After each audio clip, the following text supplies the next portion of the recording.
చాణక్య నీతిలో ఆచార్య చాణక్యుడు జీవితానికి సంబంధించిన అనేక విషయాలను చెప్పాడు. ఎలాంటి విషయాలపై దృష్టి పెడితే సంతోషంగా బతకొచ్చో తెలిపాడు. అలాగే ఎలాంటి విషయాలు మన దగ్గర ఉంటే అదృష్టవంతులమో వివరించాడు. చాణక్య నీతి. చాణక్యుడు తన నీతి శాస్త్రంలో జీవితంలోని అన్ని అంశాలను, పరిస్థితులను పేర్కొన్నాడు. ఇందులో సంతోషం, దుఃఖం వంటి వాటితో మనసు చెదిరిపోకుండా ఉండేందుకు ఎన్నో చర్యలు ప్రస్తావించాడు. అలాగే చాణక్యనీతిలో కొన్ని జీవిత రహస్యాలు వివరించాడు. ఇవి ఒక వ్యక్తి తన జీవితాన్ని సులభతరం చేయడానికి సహాయపడుతుంది. విజయం అందరి దగ్గర ఉండదు. జీవితంలో చిన్న చిన్న పొరపాట్లు మిమ్మల్ని విజయానికి దూరం చేస్తాయని చాణక్యుడు చెప్పాడు.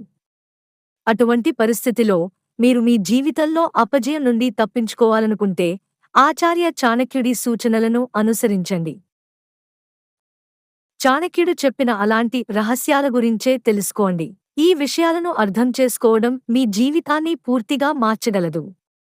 మీ జీవితంలో కొన్ని ఇంతే అదృష్టంగా ఉంటుంది. అవేంటో తెలుసుకుందాం.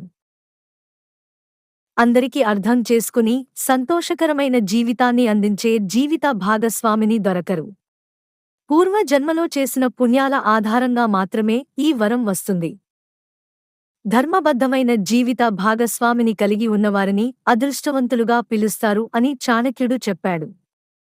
జీవిత భాగస్వామి ఎప్పుడూ గొడవపడుతూ ఉంటే ఇంట్లో పగలు రాత్రి అస్తవ్యస్తంగా ఉంటుంది.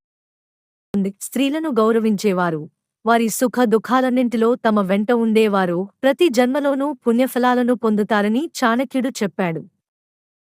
డబ్బులేని జీవితం నరకం లాంటిదని, అందరూ సంతోషంగా జీవించాలంటే డబ్బు అవసరం. కొందరి దగ్గర డబ్బు తక్కువ, మరికొందరి దగ్గర ఎక్కువ.